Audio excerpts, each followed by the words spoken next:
pelo projeto Maria da Penha nas escolas, e hoje eu divido a função de mediadora com a Bárbara, que vai se apresentar daqui a pouco. Por que falar sobre a Lei Maria da Penha em agosto, né? A gente já comentou no primeiro encontro que agosto é o mês de aniversário de comemoração da Lei Maria da Penha, mas a gente tem que sempre ter em mente de que, além de um mês de comemoração, é um mês de reflexão. E isso porque a gente tem que lembrar de todas as mulheres que vieram antes da Lei Maria da Penha. Essas mulheres já sofriam violência doméstica. A gente tem que lembrar das mulheres que atualmente também sofrem violência doméstica e que não são amparadas pela Lei Maria da Penha. E a gente tem que ter em mente de que a Lei Maria da Penha também é um marco social e histórico de extrema importância, um marco na conquista de direito feminino, da conquista de direito das mulheres, né? Porque essa lei foi conquistada através de movimentos sociais femininos, além da história também da Maria da Penha, que foi de extrema importância, e que a gente tem a Lei Maria da Penha como uma chama, né, no combate à violência doméstica, porque a gente sabe que o caminho é muito longo e as dificuldades ainda são muito grandes quando a gente fala desse assunto. Vou passar alguns informes bem rapidinhos para vocês. O primeiro deles é sobre o nosso certificado, que muita gente pergunta. Sempre ao final da reunião, a gente vai mandar pelo chat o link de presença do nosso, para que a gente possa emitir o nosso certificado. Então, não esquece de preencher ao final da reunião o link que vai estar aí no chat que as meninas vão colocar para vocês. É de extrema importância que vocês preencham para conseguir o certificado. Esse certificado ele vai ser enviado pelo e-mail para vocês no final de todos os encontros, então fiquem tranquilos e tranquilas. As nossas reuniões, elas são todas quintas, às 19 horas. Então, se você sabe de alguém que está tendo dificuldade de acesso aqui ao Meet, você manda e-mail para a gente. Vou pedir para as meninas deixarem também o nosso e-mail e os nossos mídias de contato para vocês falarem com a gente. A gente também tinha se responsabilizado a fazer a transmissão do nosso encontro aqui pelo YouTube. Tivemos alguns problemas técnicos, a gente não vai conseguir fazer ao vivo, mas para que todo mundo consiga acessar também pelo YouTube, a gente vai gravar o nosso encontro aqui de hoje e vai disponibilizar também no nosso canal do YouTube, que as meninas também vão colocar aí para vocês. Por fim, a gente espera que seja um momento de muita troca, de muito aprendizado. Vou pegar o gancho do que Jane sempre fala para a gente, de quando o assunto é violência doméstica, é muito importante de que todo mundo seja multiplicador e multiplicadora, porque talvez um número que você saiba, talvez uma equipe que ajude essa mulher que está sofrendo violência, ele pode estar salvando uma vida, essa pequena informação. Então, que sejamos todas multiplicadoras e multiplicadores desse combate, que a gente sabe que existe a violência doméstica, e a gente quer que hoje vocês também sejam multiplicadores aqui no chat. Então, todas as dúvidas que vocês tiverem, todos os questionamentos que vocês tiverem, vocês podem enviar por aqui, que todos eles serão respondidos ao final da apresentação das nossas convidadas. Por fim, desejo um bom encontro a todo mundo, e agora eu vou passar a palavra para a Bárbara. Boa noite a todos. Vocês estão me ouvindo? Estão me ouvindo? Perfeito. Bom, como a Ariana já me apresentou, eu me chamo Bárbara, também sou estudante do curso de Direito da UFMacaé e extensionista do NUPEDIM. Bom, o tema que abordaremos hoje é extremamente pertinente. Pegando um gancho do que foi dito pela Adriana Mota, a nossa palestrante da semana passada, convidada da semana passada, ela citou o perfil da vítima perfeita. O que é essa vítima perfeita? É a mulher cis, branca, classe média, casada, e todas aquelas mulheres que não se encaixam nesse perfil são sujeitas a uma série de obstáculos. Obstáculos como a invisibilização, a uma culpa socialmente imposta muito maior que aquela que a gente já tem, e tantos outros obstáculos. Bom, fica claro que não poderíamos deixar de falar dessa problemática para pensarmos juntos políticas públicas mais inclusivas. Para isso, contamos com a participação das nossas convidadas. A Giovana Almeida, que é estudante de Direito da UFRJ, estagiária do Núcleo de Defesa dos Direitos da Mulher da Defensoria Pública do Estado e integrante da coordenação do Movimento Negro Perifa Zumbi. Bem como a presença da Sara Wagner York, que é graduada em Letras, mestre em Educação pela UERJ, especialista em Escola de Tempo Integral e Orientação Escolar e membro da Associação Nacional de Travestis e Transsexuais, a ANTRA. Bom, dito isso, passo a palavra para a Giovana. Minto, para a Sara. Opa, tô aqui. Muito obrigada. Eu quero agradecer a vocês mais uma vez, a você pelo convite tão atencioso, tão querido. Você sabe que é uma disputa de narrativa imensa que tenta a todo tempo invisibilizar a existência de mulheres pretas retintas, travestis, da cena política e da cena cultural, né? Mas também das epistemologias, por assim dizer. Né? Quer dizer, quanto menos a gente aparecer, menos incômodo a gente vai causar a essa estrutura hegemônica, né, que se compreende como perfeita para alguns. Né? Não é para todos, porque se fossem para todos, a gente ia estar, inclusive, igual a eles, né? Deitados em nossos berços esplêndidos aí, agradecendo a pandemia para a gente ficar em casa. Só que a gente está vendo o contrário, né? Um Estado que é omisso, que é irresponsável, que é ausente diante de nossas lutas, e, mais uma vez, a população que mais sofre e que mais vai sofrer durante todo esse período pandêmico é a população preta, de rua, travesti, periférica e com os marcadores sociais da exclusão que todos nós conhecemos. Talvez por isso eu me sinto tão agradecida em estar aqui com você, Bárbara, com Thaís, com Giovana, discutindo modos de fazer as nossas várias compreensões de várias coisas, né? Existem vários recortes, e aí eu quero lembrar que quando eu fui convidada para essa mesa, eu venho como travesti, eu venho como uma travesti da educação, uma travesti na educação, que, que viveu durante algum tempo um núcleo muito marginal e em outros momentos, um núcleo privilegiado, né? Em função da possibilidade de estudo em minha mais tenra idade. Fui criada por uma avó, não por uma mãe, por uma avó, e essa avó ela me permitiu que eu pudesse estudar num fluxo muito especial e contínuo até os 12 anos de idade. Quando eu começo a enfrentar alguns problemas familiares, né? Dentre eles, aqueles que vão me jogar para fora do núcleo familiar, né? Por ser travesti. Enfim, eu vim aqui, estou tentando pensar primeiro essa interseccionalidade para que a gente possa falar dessa violência e, em seguida, pensar como que essa violência vai nos atingir mais lá adiante. Quem fala de interseccionalidade, a princípio, é uma teórica. É claro que ela vai lá e dá um nome. Ela chama de interseccionalidade uma coisa que algumas pessoas já estavam marcando ali, já sabiam. Essa mulher é Kimberly Crenshaw. Crenshaw.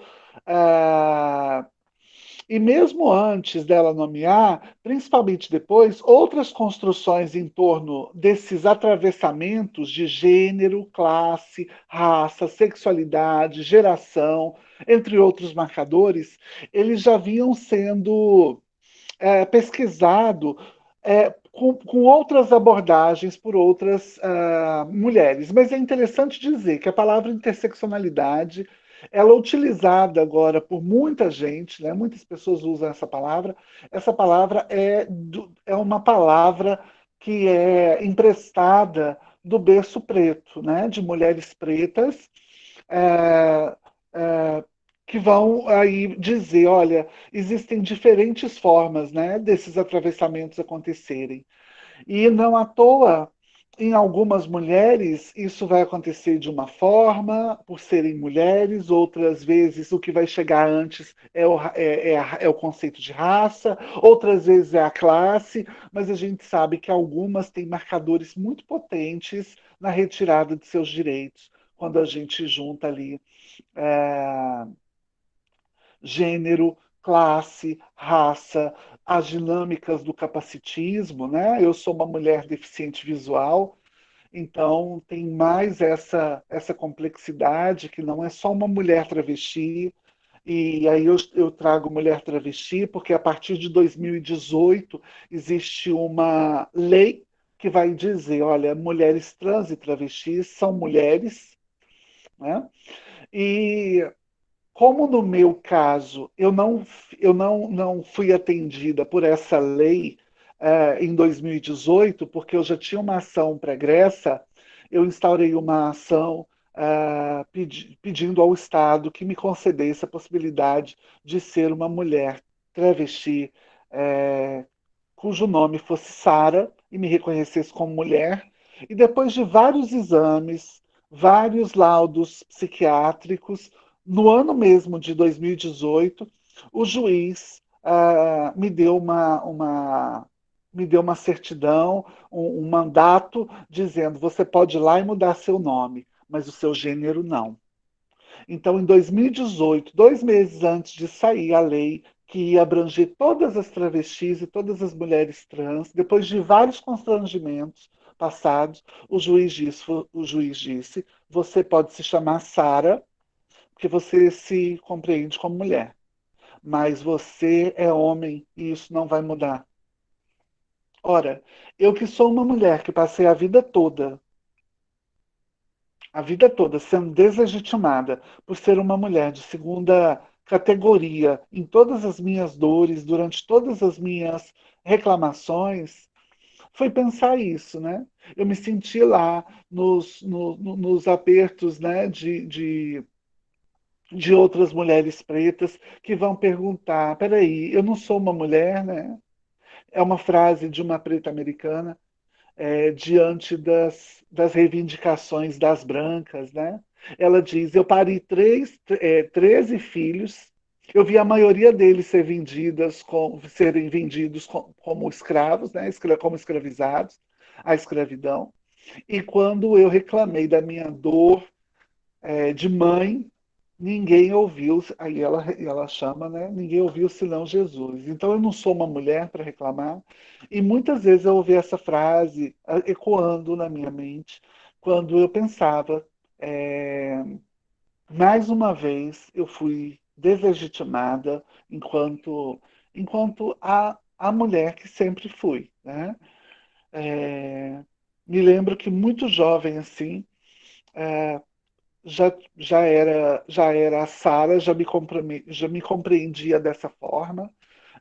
E alguns processos de violência de si contra si mesmo vão sendo instituídos aí, né? Um dos processos que foram muito pesados para mim, talvez tenha sido o fato de buscar dentro de uma igreja evangélica, eu que já tinha sido raspada, já tinha sido iniciada dentro dos feitios do candomblé, buscar dentro de uma igreja evangélica uma salvação, porque tudo que eu fazia era considerado errado, muito errado naquele momento.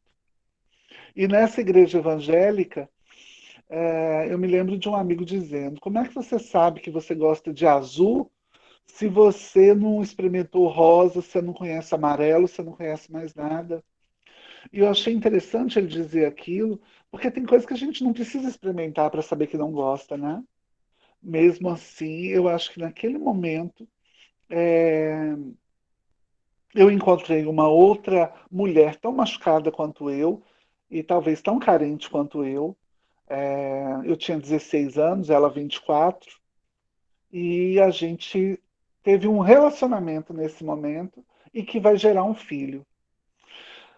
O meu filho hoje tem 30 anos, né? Vai fazer 30 anos, mas foram 15 anos longe desse filho por conta de ser travesti.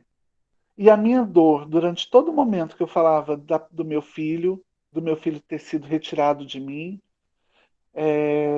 a todo tempo, a minha dor ela valia menos para todos aqueles que falavam sobre isso comigo.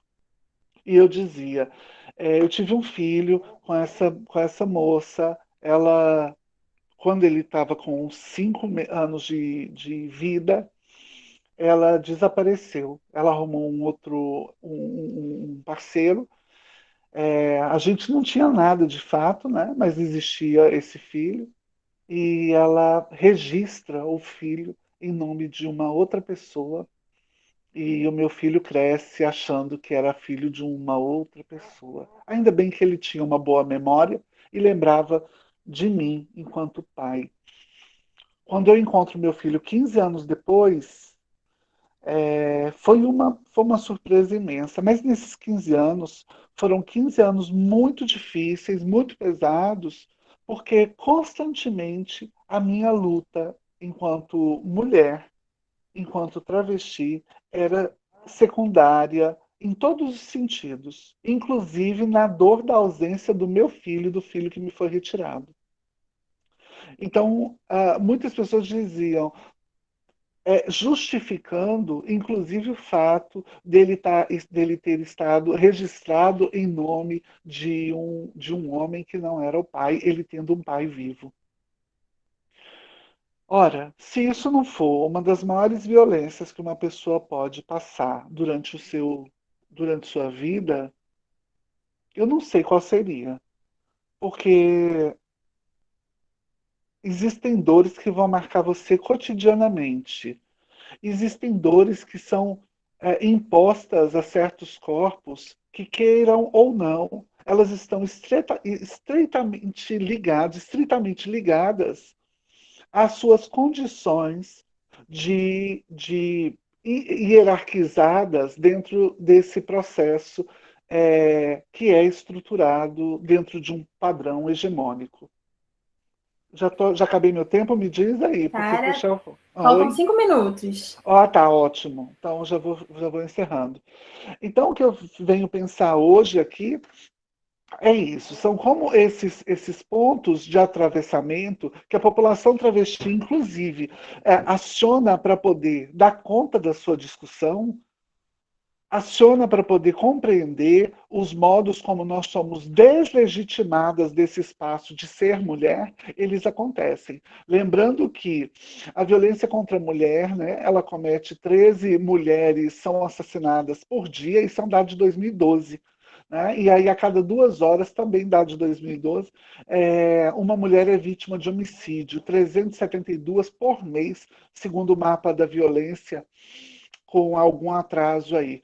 Existem vários direitos, e aqui vale ressaltar que São Paulo, no dia de hoje, no dia 12 de agosto, no dia de ontem, reconhece a competência das delegacias da mulher para o atendimento às mulheres trans. São Paulo é uma lei que vai dizer aí dentro do âmbito estadual, mas a gente precisa lembrar que em 2016 houve a jurisprudência que vai dizer que a Lei Maria da Penha atende pessoas trans no Brasil. Quero ressaltar também que, apesar de tudo isso que a gente vem lutando, dizendo que existe, que há uma competência imensa por parte do Estado, nós, enquanto mulheres, de várias formas, temos nos unido. Nós, nós, perdão,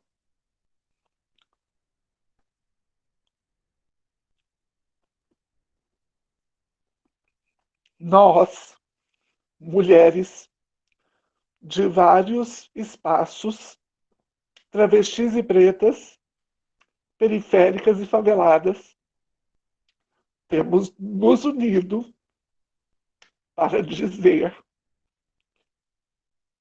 que não andamos mais sozinhas. E talvez esse seja o nosso caminho para alguma compreensão futura. Muito obrigada.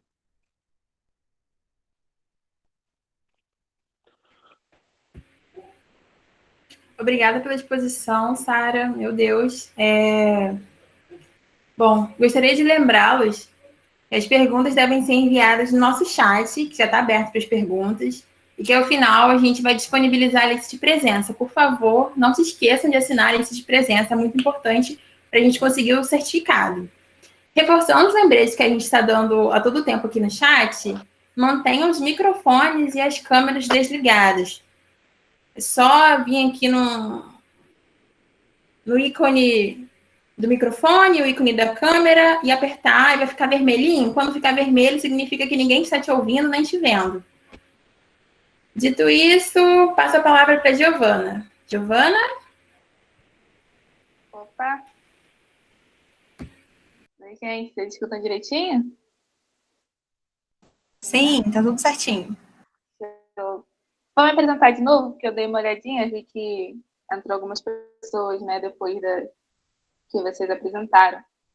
Meu nome é Giovana, eu tenho 21 anos, faço Direito na FRJ, na FND, construo a coordenação estadual do Movimento Negro Perifa Zumbi e também faço estágio no NUDEM, que é o Núcleo de Defesa da Mulher, Núcleo de Defesa dos Direitos da Mulher aqui na capital do Rio também. Além disso, também faço parte do Diretório Municipal da Unidade Popular, aqui na capital do Rio também. E aí, eu queria primeiro agradecer pelo convite, estou amando, assim, fiquei muito emocionada com a fala da Sara, né? Acho que é bem importante a gente conseguir fazer essa troca e refletir com a maior sensibilidade possível sobre esse tema da violência contra a mulher, sobretudo da violência doméstica, que, de fato, se a gente não tiver um pouco de sensibilidade, a gente vai entrar numa questão burocrática, né, jurídica, que não vai conseguir alcançar as demandas que essas mulheres que são vítimas de violência sofrem, né, e apresentam para a gente. E aí, eu acho que eu queria começar falando um pouco, né, sobre a perspectiva da própria violência e como que ela atinge de jeitos diferentes, né, as mulheres, para poder dialogar com o tema do debate, que é essa questão da interseccionalidade, que a Sara também apresentou um pouco do conceito, né, e acho que é bom, mas que eu também coloco, para além desse conceito, né, entender as questões de raça, classe, gênero e todas as outras desigualdades que a gente tem na sociedade como produtos de uma base social, né, comum, né, de uma estrutura social comum, que é de uma sociedade capitalista, né, eu acho que, além de ser a melhor forma de ver, é a forma mais prática, assim, né, mais lógica, fugindo de uma lógica formal, né, de uma lógica materialista que coloca para a gente o quanto que a sociedade ela não é um quadradinho, mas é algo muito mais complexo, né? Então, a gente vai ter que fazer um esforço muito grande para poder pensar a violência contra a mulher, pensando que as mulheres são uma categoria única ali, né? Universal, enfim, homogênea. E é muito mais fácil se a gente for mergulhar na lógica dialética, né? Que a sociedade se desenvolve, entender que quando a gente fala de mulheres, estamos falando de várias categorias que possuem várias diferenças entre si e, por isso, várias demandas diferentes, né? E aí, curiosamente, a gente é ensinado a pensar isso de uma forma muito universalizada, justamente pelo machismo que a gente sofre, né, pela LGBTfobia que a gente tem, e que vai exatamente contra o que seria mais lógico, mais intuitivo, que é de entender as diferenças e as complexidades. E eu acho que a partir desse esforço que a gente tem, né, esforço teórico de entendimento, de análise, de ir contra essa lógica formal, que a gente vai conseguir entender melhor qual é o problema e, a partir daí, pensar as soluções mais cabíveis. Aí a primeira coisa, né, que eu acho que a gente tem que pensar, assim como é um seminário sobre a questão da Lei Maria da Penha, sobre a própria lei, né, não por questão de biscoitar um pouquinho essa lei, mas porque eu acho que ela é um exemplo, assim, né, de como que, de um processo democrático de construção de lei, que a gente carece muito aqui no nosso país, né. Então, a Lei Maria da Penha, ela é tão importante porque ela veio de um movimento muito civil, né, de um movimento muito social e de um acúmulo de experiência, de luta, né, de ativismo do movimento de mulheres aí com mais de 30 anos, né? E aí, a partir da condenação do Brasil, né? Não sei se vocês já discutiram isso em algum outro encontro, mas o Brasil ele foi condenado por omissão, né, a respeito do caso da Maria da Penha, e foi obrigada a criar uma lei sobre esse tema, né? E a partir desses acúmulos do movimento que já existia, começou-se um trabalho coletivo extremamente importante, inclusive dos movimentos sociais, dos movimentos de mulheres, da sociedade civil, entidades como um todo, né? E foram 2 anos aí de trabalho coletivo super importante, tiveram audiências públicas no Brasil inteiro para poder escutar as pessoas sobre a construção da lei, além de passar em todas as instâncias, no Congresso, Senado, enfim. E virou essa lei, que é uma lei que é para além de punitivista, né? Então não é só um check ali no Código Penal, mas é uma lei que fala muito sobre educação, sobre reeducação, sobre prevenção, assistência das vítimas, né? E isso só foi possível porque veio da cabeça e das mãos de muita gente, com certeza, né? Se contrapondo aos processos que a gente tem, muitas das vezes, e que carece de representar a maioria das pessoas, porque é pensada por alguns poucos ali que estão no poder. E hoje a Lei Maria da Penha é uma das 3 melhores leis sobre a temática, né, no mundo, assim, né? E acho que é um negócio que a gente tem que reivindicar bastante, porque na prática ajuda muito como mecanismo de combate à violência doméstica.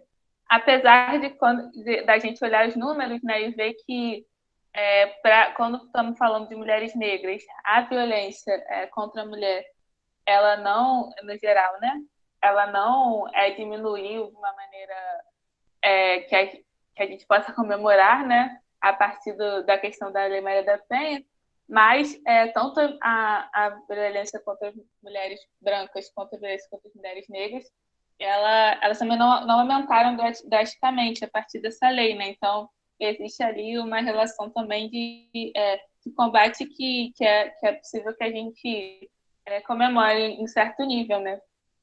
E aí, eu acho que um debate importante, né, falando um pouco sobre essa questão da interseccionalidade, o como que a gente aproveita a lei e como que a gente pensa os mecanismos de combate assim, na violência doméstica.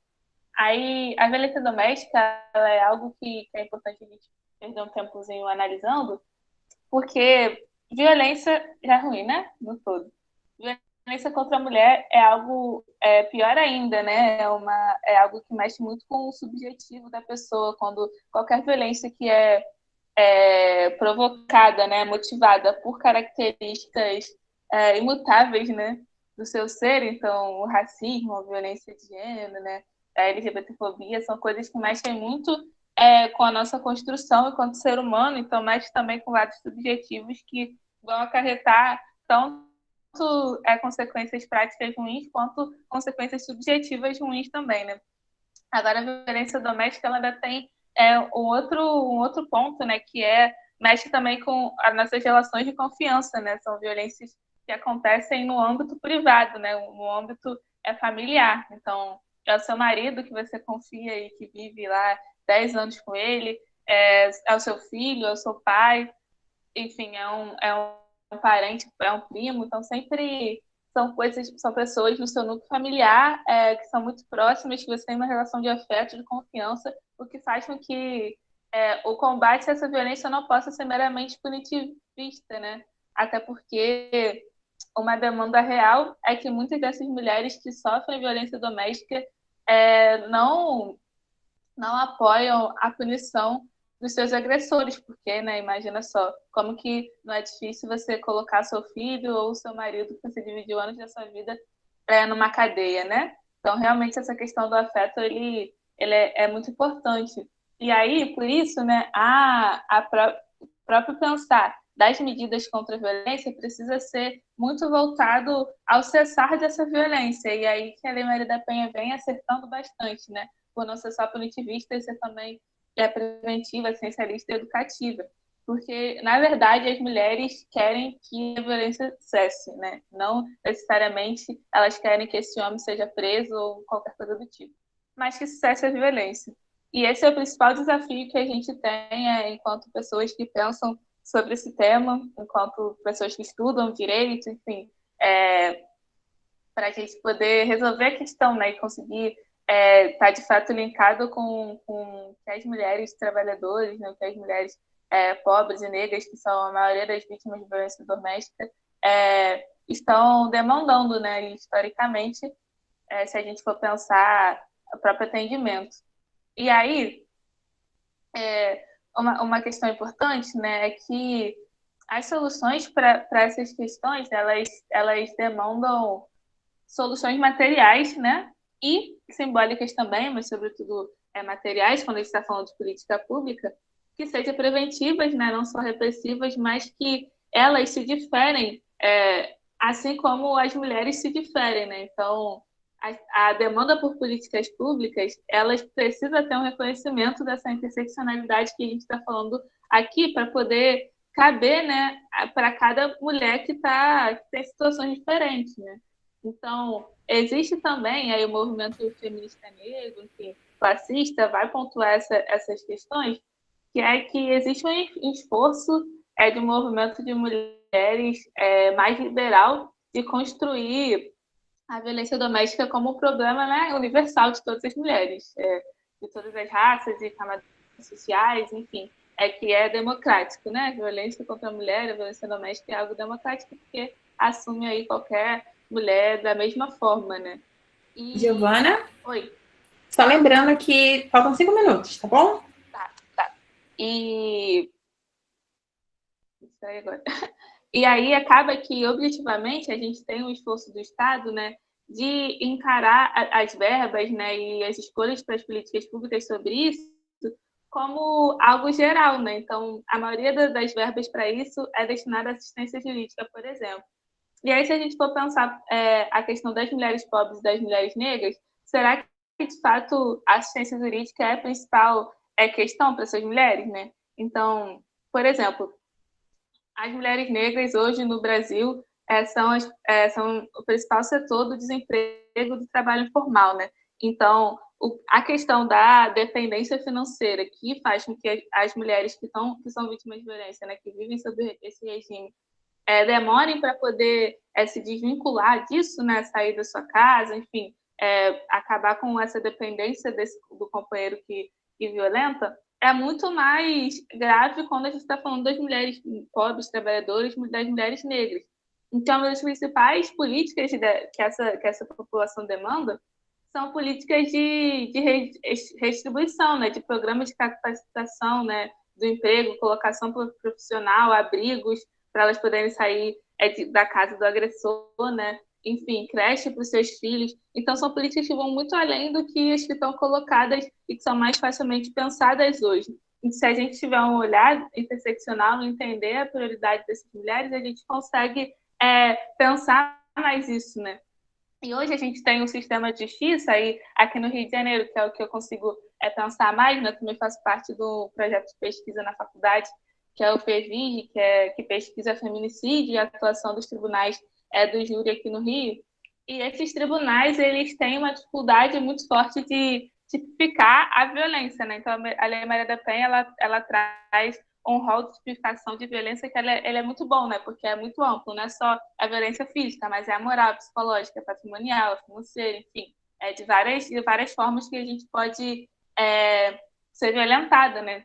E um dos principais fatores, né, da violência é a usurpação do patrimônio das mulheres, né? Então, é o cara que pega o celular para ela não poder falar com ninguém, que queima as roupas, que queima material de trabalho em casa, né? E que isso não é tipificado quanto violência contra a mulher quando é denunciado.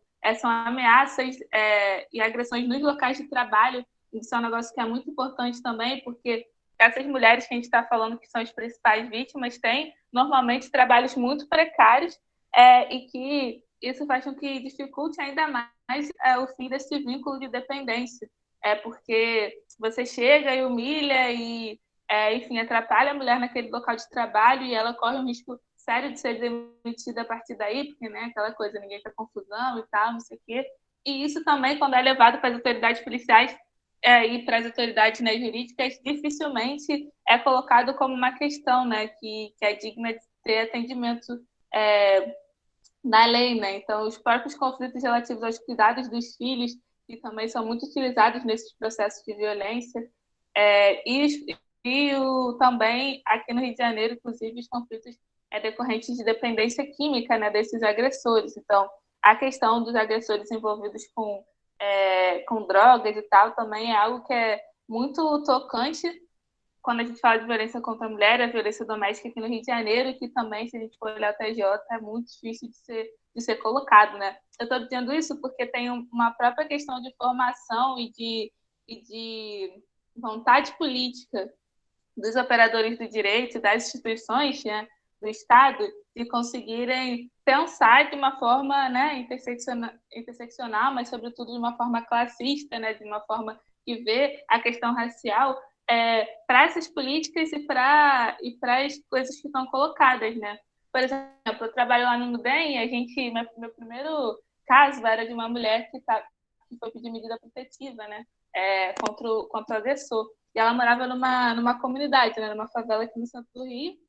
E a gente fez a medida e tal. E aí ela foi lá e ligou reclamando que o cara tinha descumprido a medida. E a gente orientou ela, não, como descumprir, tem que chamar a patrulha, né, Maria da Penha, a polícia e tal. E ela falou assim, moça, mas eu não posso chamar a polícia, não, eu moro na favela, a polícia não pode entrar aqui. Se vir que eu chamei a polícia, vai dar ruim para mim, né? E isso é um negócio que é tão comum, né? É tão comum. Várias mulheres nem pedem medida protetiva porque sabem que não adianta nada, né? E aí a gente precisa pensar também o quanto que a própria forma de desigualdade e de falta de oportunidade de acesso aos espaços, né, que as mulheres têm e que as mulheres negras, sobretudo, né, pobres têm, dificultam os mecanismos de combate à violência contra a mulher. Então, isso é algo que precisa estar central quando a gente pensa nessas políticas, né? Porque a medida protetiva foi uma benção aí para as mulheres. Mas para que mulheres, né? Para qual dessas mulheres que isso é, de fato, uma política efetiva? Então, quando a gente fala de combate à violência contra a mulher, né? Quando a gente fala de combate à violência doméstica e tudo que esteja relacionado a gênero, a gente tem que aprofundar esse debate, né? E pensar também o próprio combate às desigualdades sociais num todo, né? Então, por que a gente tem áreas na cidade onde não entra o poder do Estado, né? Não entra uma patrulha feminina, por exemplo, né? Por que a gente tem certas situações que a mulher não consegue nem denunciar seu agressor porque ela pode sofrer coisas piores, né, do que essa agressão. Então, por que a gente tem tanta falta de investimento em coisas tão centrais como abrigos, creches, né, centros especializados, porque eles, de fato, conseguem reabilitar e fazer com que a mulher se empodere o suficiente para entrar no mercado de trabalho, consiga se ver livre da agressão, né? Então, a punição, a cadeia, ela não resolve o problema da violência contra a mulher, né? Ela afasta o agressor da vítima. E aí a gente precisa pensar os jeitos mais efetivos de fazer esse afastamento sem fazer com que a vítima fique de lado nesse processo, né? Ou fique pouco amparado nesse processo. E isso vai muito de uma vontade política que a gente precisa ter dos gestores, né? Das pessoas que estão no poder, enfim. Mas, sobretudo, passa por um compromisso, né? Dos movimentos sociais, né? Dos movimentos de mulheres, de todo mundo que está comprometido, que quer fazer um combate à violência contra a mulher, de conseguir bater de frente com esse sistema que faz com que seja tão normal a exploração, né? Que faz com que seja tão normal a violência, que faz com que seja tão normal as desigualdades sociais, né? Então, ter uma perspectiva também anticapitalista, né, de avanço para um outro sistema onde a gente consiga, de fato, colocar as nossas pautas com tranquilidade, né, com a tranquilidade que elas vão ser ouvidas, que a gente vai conseguir superar e desenvolver um outro tipo de sociedade, um outro tipo de lógica de relação, também é central para a gente poder fazer um bom debate, um debate real e que a gente vai conseguir avançar nessa questão da violência doméstica, que é tão cara assim, né, tão comum, infelizmente, que fala muito sobre o afeto e a confiança que as mulheres negras têm nos outros, né, que fala sobre a solidão das mulheres negras, que fala de tantas coisas que, né, são subjetivas e que tocam aqui no nosso diário, né, como a Sara colocou, e que fazem parte de uma consequência do macro, né, da política macro e da sociedade que a gente tem, né, das formas de organizações econômicas que a gente possui, que é possível ser superada, né, assim como é possível que a gente tenha uma sociedade sem violência, que as mulheres negras, pobres, trabalhadores consigam ter uma vida com dignidade. Mas acho que é isso, sim. Vamos para as perguntas. Acho que meu tempo acabou, né? Ela só falou 5 minutos. Exatamente. Muito obrigada, Giovana, pela sua exposição. Bom, agora tivemos aqui uns comentários muito interessantes. Eu vou ler alguns deles antes das perguntas. Esse aqui é para Giovana. Sobre a questão de afeto. Muitas pessoas afirmam que as mulheres não deixam seus agressores porque gostam de apanhar. Gostam de viver de determinada maneira, sendo que não. Como você, Giovana, falou, o afeto e as lembranças de como o agressor era causam um bloqueio de como agir diante de tamanha situação vivida pela vítima.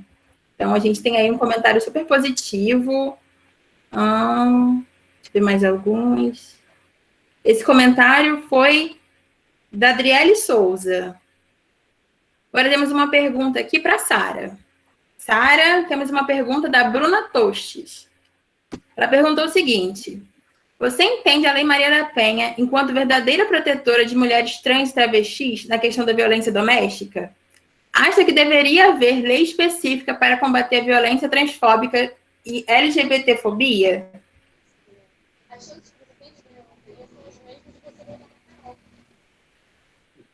Oi, Sara. Oi, tô aqui. Então, eu acho. Cadê? Posso ficar aqui com todo mundo? Eu acho assim. Eu acho que a gente vai envelhecendo, a gente vai amadurecendo, a gente começa a ser mais, talvez, consciente de algumas coisas, assim. Eu nunca vou me acostumar à violência, né, de forma alguma. Mas eu desisti de levar grandes complexidades em alguns espaços. O que eu estou falando? Eu fiz uma palestra há mais ou menos uns 4 anos atrás, num espaço em Arraial do Cabo. Quando foi esse ano, um rapaz que estava na plateia falou: eu queria gravar um podcast com você. Eu te acompanho há muito tempo, há alguns anos, e eu acho que vai ser interessante. E aí eu perguntei para ele, eu falei, nessa palestra você me ouviu falando durante quase 3 horas e depois respondendo perguntas sobre LGBT, LGBTfobia, processos reguladores e regulamentadores dos corpos LGBTI+, algumas dinâmicas dos direitos sexuais e reprodutivos, sexo, gênero, enquanto categorias analíticas. Eu fiz todo um trabalho muito interessante, como disse a minha parceira Giovana, um esforço teórico para dar conta. E aí eu te pergunto, 4 anos depois, o que você lembra da palestra que você assistiu de 3 horas, massiva, de material compacto? E ele disse, eu lembro de muita coisa. Eu falei, me dá um exemplo só. Ele falou, eu não lembro de muita coisa que você falou, não. Aí eu falei, me dá um exemplo de alguma coisa que você lembre. Ele falou, a única coisa que eu lembro foi que você disse que na sua infância você não era abraçada da escola porque você era uma criança viada. E aí eu comecei a entender que se a gente não começar a fazer trabalho de formiguinha, a gente começa a ter uma série de problemas. O gasto da palavra. A palavra foi sendo gasta. Então, assim, eu fico percebendo que as pessoas falam de necropolítica, um conceito que é caríssimo para o movimento preto, mundial inclusive, e que é banalizado na boca de tanta gente que, sabe, se é como se aquilo fosse um achado, assim, sabe, tipo, eu gosto, sabe, é um like que você deu ali na tela. E isso tem me gerado um grande incômodo. Então, quando alguém me pergunta, você acha que a Lei Maria da Penha, ela atende corpos trans? Eu acho que não. Mas, ao mesmo tempo, eu também luto por um Estado que não seja punitivista. Eu não quero que a seletividade penal ela recaia sobre travestis, pessoas pretas e periféricos. Mas eu também não quero Mas eu também não quero que exista um sistema que seja continuamente reforço dessa prática abusiva que só prende travesti, só prende preto, só prende favelado. E no final das contas, quem está indo, né? Isso é o sistema prisional que a gente tem hoje. Então, assim, a existência ou a inexistência de alguns corpos dentro das dinâmicas que poderiam ser compreendidas pela Lei Maria da Penha, ela inicia no corpo trans muito cedo, seja no espancamento de crianças. A primeira mulher que a gente tem, o dado do ano passado, o relatório da ANTRA, que eu sou uma das autoras do dossiê, inclusive, todo mundo conhece, todo mundo sabe falar que o Brasil é o país que mais mata a população trans. Se você perguntar para a pessoa, você conhece as autoras? Ninguém sabe dizer.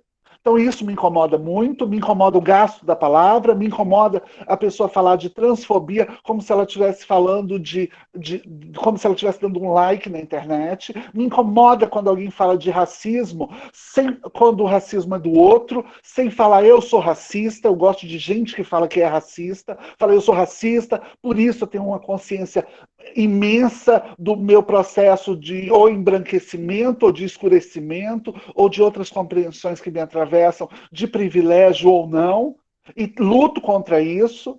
Então, assim, a gente vai percebendo que existem lutas que são maiores porque existe esse gasto da palavra. E aí com relação ao gasto da palavra, que gente que passou pela porrada e pela dureza da vida, que não é ouvida. Que não é ouvida. Enquanto eu estou aqui discutindo e eu estou numa posição extremamente privilegiada por ser uma travesti da academia, a discussão do meu grupo é como que a gente coloca um silicone, sabe, para fazer um quadril. Como que a gente vai colocar? Onde é que eu vou achar uma bombadeira para poder fazer um peito? Porque eu não tenho dinheiro para comprar uma prótese de silicone. Então, assim, as violências elas começam muito, muito antes e exatamente por um Estado ausente. Quando a gente fala de Maria da Penha, é para atender quem? Será que esse Estado também pensa que existem homens que talvez mereçam a atenção da Lei Maria da Penha? Porque existe homem de vagina. A gente precisa entender que existe uma outra qualidade de homem e que esse homem precisa ser assistido de algum modo. E aí os homens de vagina, a gente vai fazer o quê? Vamos continuar fazendo de conta que não existe. Porque a gente tem que pensar uma outra... Então, assim, são políticas públicas imensas que, apressadas numa discussão que talvez ganharia, assim, tomos e vários volumes de tese e de discussão, a gente quer fazer de um modo aligerado. Então eu trago racismo, transfobia, LGBTfobia, interseccionalidade, conceitos que são caríssimos, sobretudo para a população preta, e que tanto ajuda a população trans a pensar uma série de coisas. E aí eu tenho que lembrar aqui Silvio Almeida, quando ele fala das diversas transfobias, né? Da transfobia, dos racismos, né? Os racismos institucionais, os racismos recreativos, os vários racismos, e a população travesti e trans também compreende isso. Ora, eu quero saber o que é mais violento. É uma travesti andando, por exemplo, eu não fui moradora de favela. Eu não fui moradora de... Queria ser, mas eu não fui porque eu fui travesti imigrante. Eu levei o chute de família. Eu não tinha idade para ser chamada de adolescente. E aí a favela não aceita, a Zona Sul também não aceita. Travesti imigrante é outra categoria de mulher. E quantas vezes alguém ouviu falar disso e aí realmente está a fim de discutir isso? Porque existe essa exclusão, existe esse momento. E aí eu pergunto, mais uma vez, a gente está querendo realmente discutir aligeradamente, ou a gente vai querer mesmo falar desses pontos, sabe? Porque é isso. Hoje, para mim, me interessa muito mais trazer assim, um ponto que seja propositivo do que um ponto que seja reativo. E por esse motivo, a gente tem aí alguns trabalhos feitos em alguns lugares, que eu, inclusive, convidaria muita gente aí, quer dizer, todo mundo que está aqui assistindo, a conhecer. Lá no meu Medium, enquanto uma mulher da academia, enquanto uma travesti da academia, eu traduzo, por exemplo, textos do Fanon, que não chegaram aos mercados, mas que já estão traduzidos de graça, para quem quiser acessar. Para que a gente leve, assim, pelo menos um pouco de compreensão daquilo que a gente está falando. Minha gente, o que a gente está falando quando a gente diz de outras categorias de mulheres, isso pode ser muito escurecido, eu ia falar muito claro, mas como a gente está numa discussão que é muito mais interessante escurecer o assunto do que clarear, ele pode vir muito mais escurecido aqui quando a gente, entre nós. Agora, entre pessoas de um modo geral, e a gente tem visto isso com as dinâmicas do Covid. Quem está louco para ir para o meio da rua e está reclamando que o mundo não está acontecendo é quem sempre teve essa liberdade. Nós que sempre estivemos recuadas, sabe, jogadas para o lado, a gente está aqui muito confortável aqui numa câmera, porque a rua nunca foi um lugar para gente. Eu nunca me senti segura na rua. E olha que eu tenho história de prostituição com várias parceiras para poder contar aqui por dias. Mas a gente ainda insiste nisso. Sabe, qual que é esse corpo realmente que a gente está preparado para compreender como... Por isso a interseccionalidade. Porque não basta ser preta, porque você pode ser preta e rica. Não basta ser travesti, porque você pode ser travesti, e aí a gente tem vários exemplos aí de travestis que transicionaram com 60 anos de idade, e elas não têm noção de quantas vezes eu apanhei na rua aos 10 anos, o meu primeiro estupro. A primeira vez que eu fui estuprada, seguidamente. Para ela não vai fazer o menor sentido, porque ela teve pai e mãe, ela tem uma família. Então, a interseccionalidade, ela chega nessa hora. Ela chega para questionar a parentalidade, o território, o capacitismo, o gênero, a raça. Todos esses atravessadores que não fazem jus serem discutidos sozinhos. Não à toa, Angela Davis veio para o Brasil ano passado e disse 23 vezes, precisamos falar do corpo trans. Por que precisamos falar do corpo trans? Porque a discussão isolada não nos interessa. Quantas pessoas ricas a gente conhece que utilizam, inclusive, eu vi outro dia uma pessoa super, super bem colocada se utilizando da categoria lugar de fala para poder diminuir uma outra mulher que estava numa condição muito inferior, inclusive no recorte de raça. Ora, então assim, se a gente não entender de fato o que é a interseccionalidade e como isso vai estar está tirando muitas meninas assim, muito, sabe, potenciais, meninas, sabe, assim, gigantescas, que são silenciadas porque elas não têm direito, vou dizer agora, por esse estado, ao aborto legal. O site do aborto legal foi retirado do ar. Eu quero saber se algum cristão foi lá brigar por esse direito. Porque eu vi os macumbeiros fazendo, eu vi gente de candomblé fazendo, eu vi gente de tudo quanto é lugar fazendo pedido, dizendo, olha, as meninas que estão sendo estupradas, elas vão buscar ajuda onde? E aí a gente vê mais uma vez essa distância dessa política que é a Maria da Penha, que são as políticas que atendem aos direitos das mulheres, mas direitos sexuais e reprodutivos, com os diversos recortes de gênero e sexualidade, inclusive com as quais dialogam mulheres trans e travestis. Bárbara, se você não ficar aqui na minha tela fazendo assim ou assim, eu vou embora. Não, que isso, meu Deus. Eu acho que todos nós estamos impactados. Não tem outra palavra. Dando continuidade, Giovana, você quer fazer algum comentário sobre essa pergunta ou eu já posso te passar outra pergunta? Tem outra pergunta aí? Tem sim. Ok. Tem a pergunta da Natália. Morrem 13 mulheres no Brasil por dia. Dentre elas, 10 são negras. Por quê?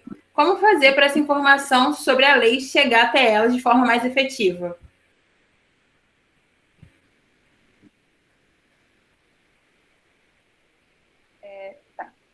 Eu não tô achando... Ah, tá, achei.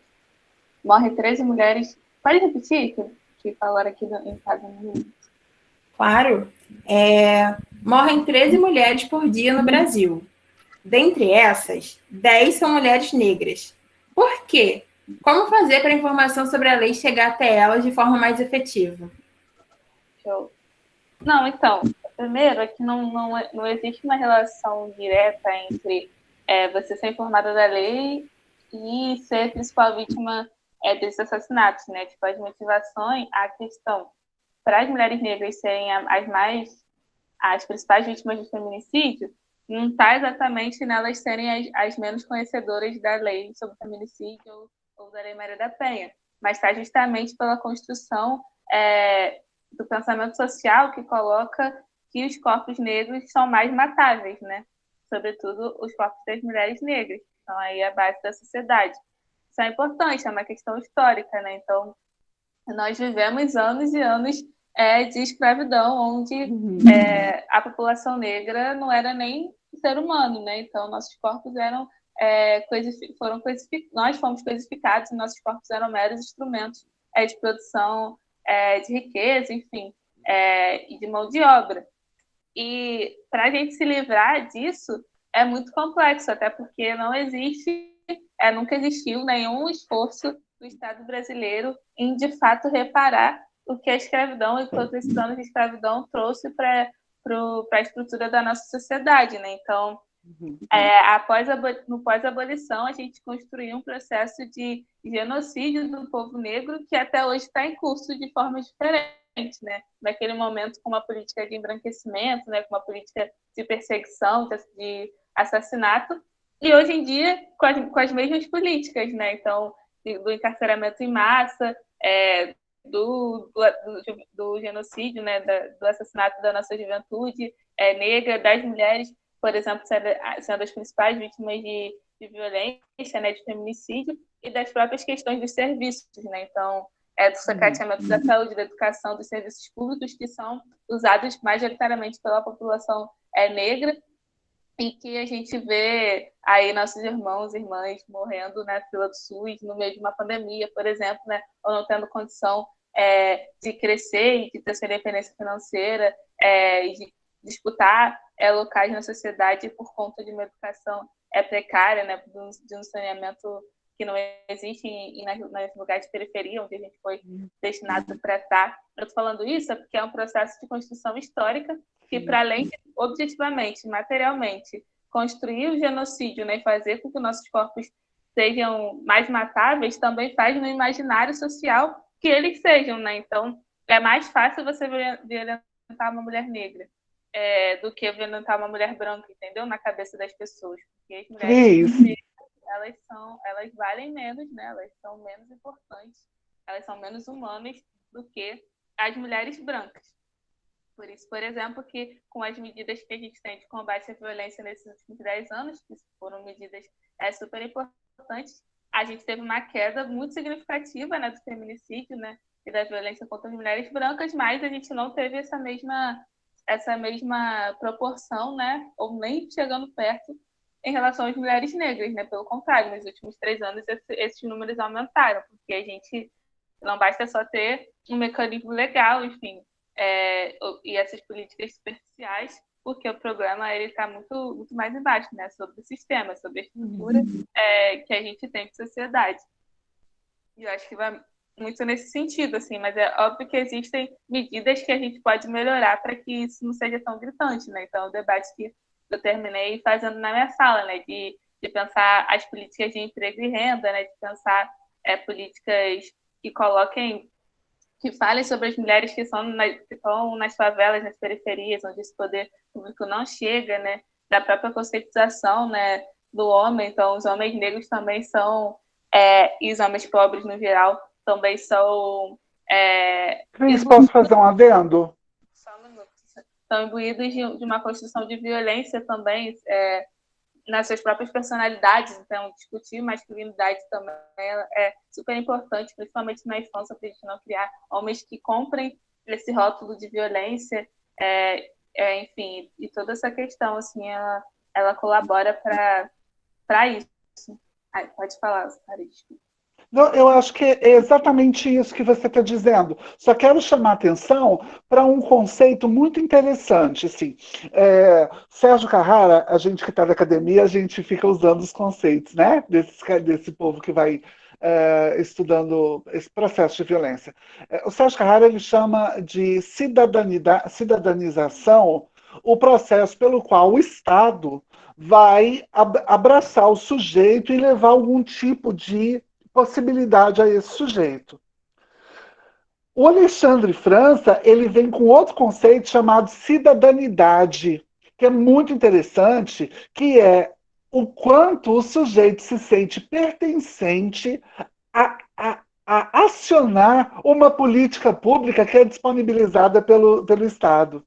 E eu sei disso porque, assim, não estranhamente, quando eu pergunto para alunas se elas acessam alguma coisa por via de cotas, algumas dizem, não, que isso? Elas não se sentem no direito de acessar políticas de cotas. Tem algumas travestis não se sentem no direito, por exemplo, mesmo assim, com sérios problemas, de receber cesta básica durante o processo agora da pandemia. Então, assim, é essa coisa do sujeito se sentir no direito. E para a mulher, isso sempre foi muito difícil, sobretudo para as mulheres que estão em situação de vulnerabilidade, que o pedir significava não ser constituída enquanto sujeita decente para si, né, e para o outro. Então é muito no sentido do que Cris trouxe aí para a gente. Acho que é isso, era só esse ponto. Assim.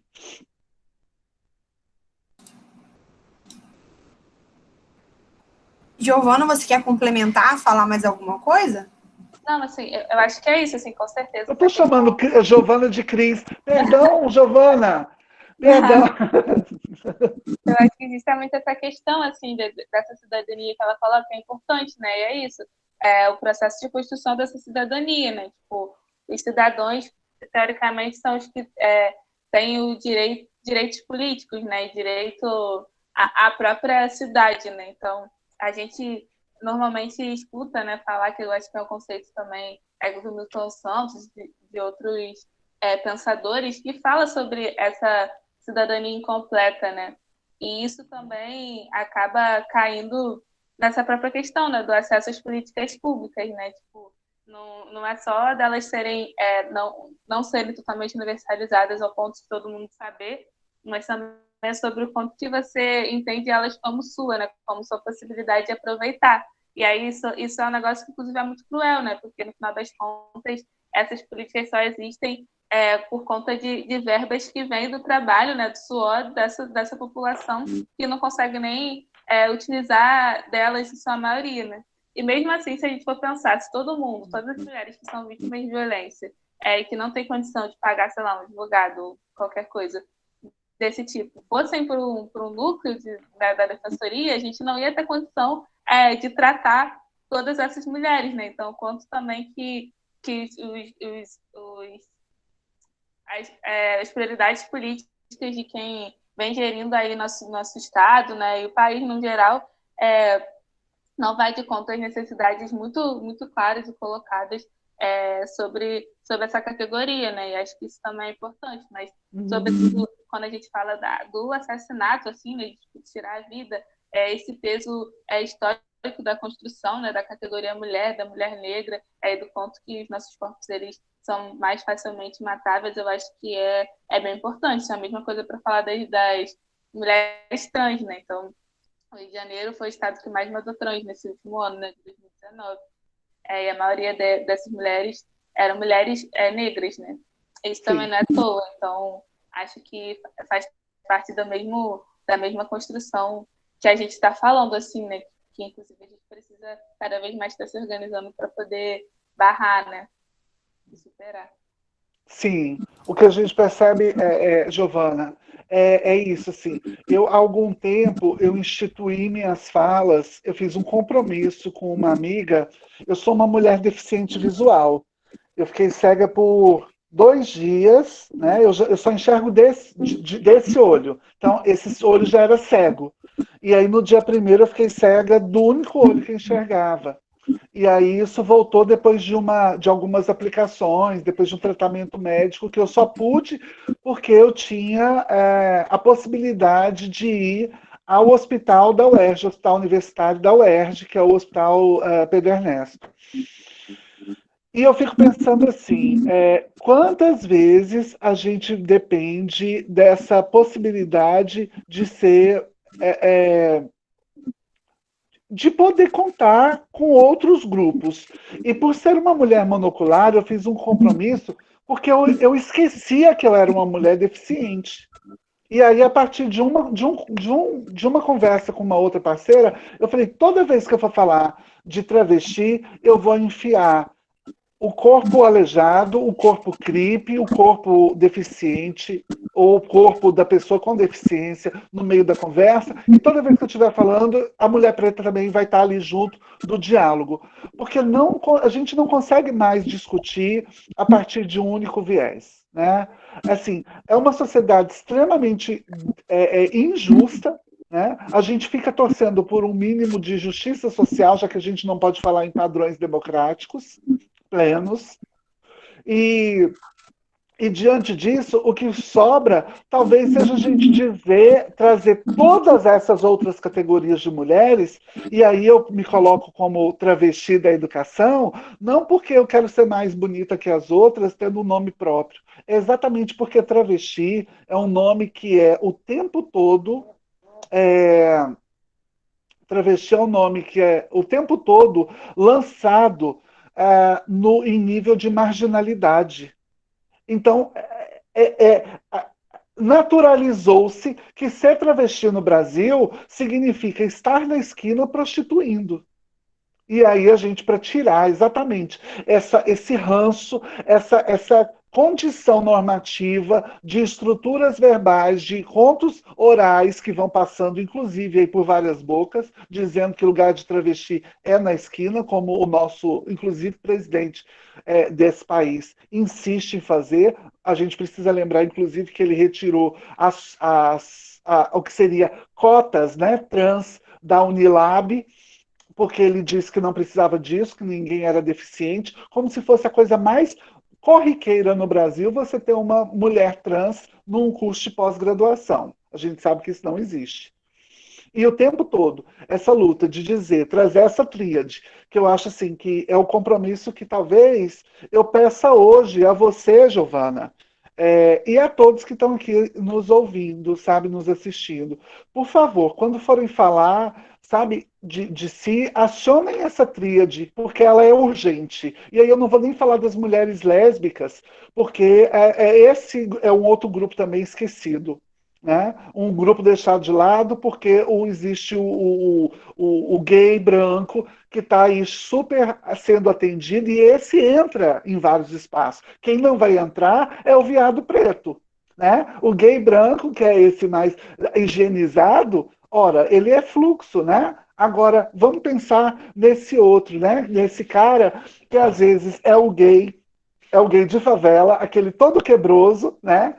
Bem assim, que não é Sara porque não é travesti, mas é um outro gay com vários, de vários níveis de apelo àquilo que seria chamado de feminino, e também é deslegitimado o tempo todo. Então, assim, o pedido seria esse, sabe, da gente trazer minimamente essas 3 categorias, né?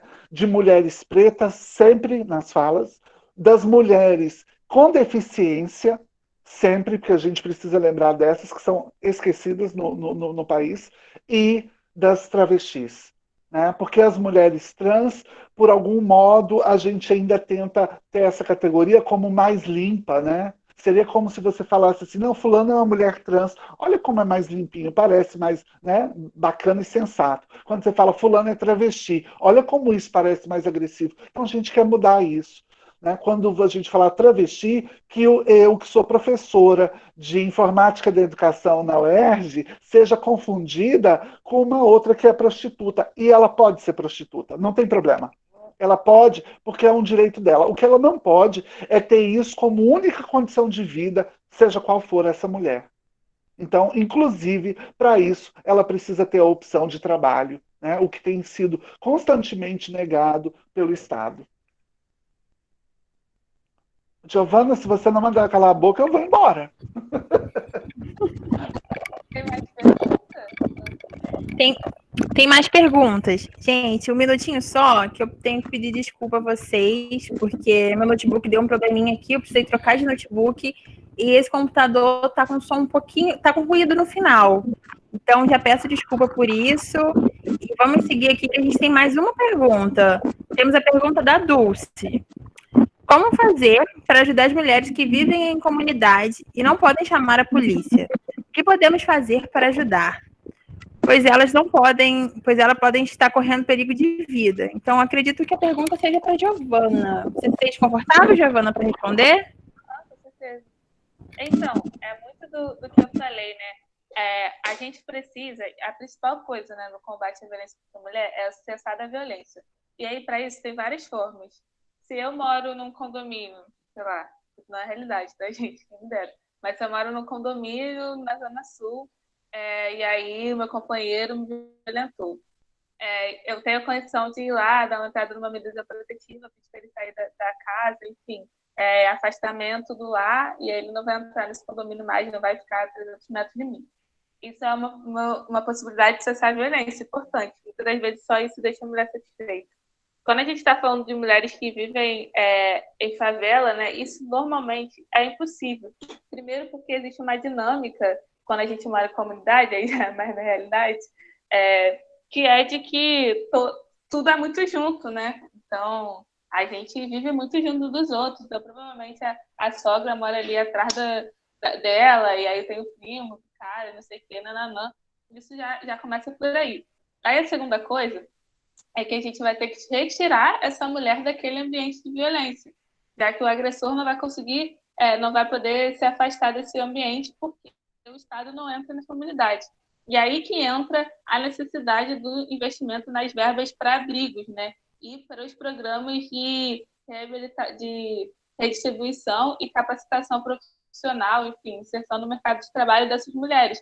Porque se elas conseguem, né, ter força para poder dizer que querem sair daquele ambiente de violência, elas precisam ter uma assistência do Estado ali por trás delas para poder fazer com que isso seja possível, né? Porque a ilusão da gente pensar que só uma medida protetiva vai afastar o cara que, né, ameaça, que já, enfim, já violentou essa mulher daquele ambiente, se não tiver ali uma fiscalização do Estado, né? Por isso que existe a medida. E aí é essa segunda opção. Então, acho que, principalmente quando a gente está falando de mulheres pobres, né, de mulheres, né, trabalhadoras que vivem em comunidades, em favelas, em áreas de risco, que o poder público não chega, a gente tem que fazer, então, com que essas mulheres consigam ir até o poder público, precisa existir esse local. Existem alguns abrigos, né, que no Rio de Janeiro existem algumas casas abrigos, né, mas ainda é muito aquém do que a gente precisa ter, né, e enfim, muito difícil também esse processo de você conseguir uma estadia nesse ambiente e tal. Então, a gente precisa melhorar a política de assistência às vítimas de violência, no sentido de conseguir ampliar as casas-abrigos, né, de conseguir fazer com que elas sejam ambientes mais preparados para receber famílias, né, porque a gente está falando muitas das vezes de mães que vão, né, com seus filhos, enfim, que a gente precisa construir um programa de capacitação dessas mulheres, né, de mais centros especializados que estejam cada vez mais humanizados para poder receber essas mulheres, né, para que elas tenham atendimentos psicológicos, né, atendimentos de organização familiar, financeira, e tudo que a gente precisa para poder viver uma vida, né, sem estar dependente de um agressor. Então,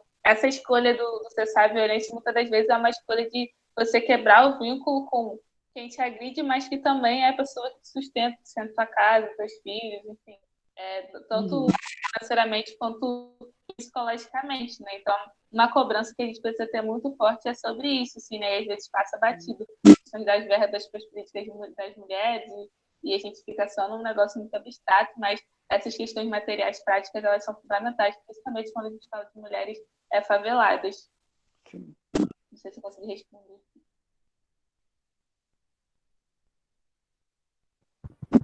Vamos lá.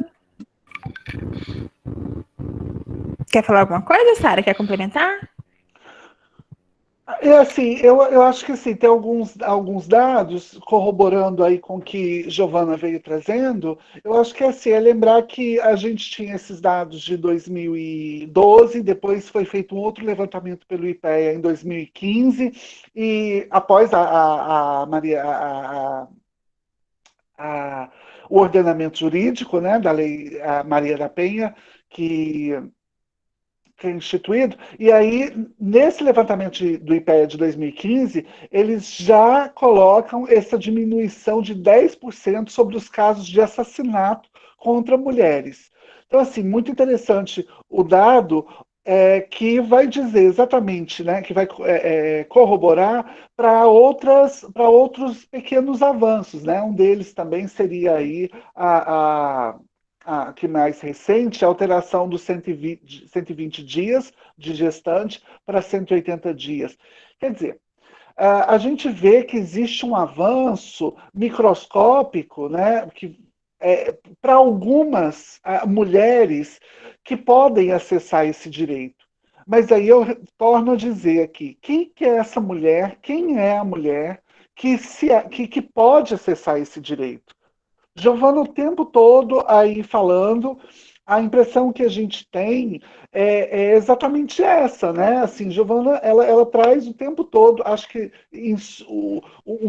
uma síntese é dizendo assim, tá, a gente tem isso, mas quem é que se sente autêntica de fato para ir atrás desse direito?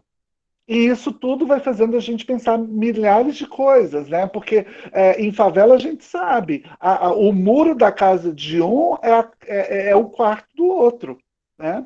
E às vezes esses movimentos de espaço no território, eles são extremamente embolados, né? Como uma sociedade que é feita por um hegemônico branco, cis, heterossexual de classe média, não imagina. Né? A gente vê isso aí em vários pontos.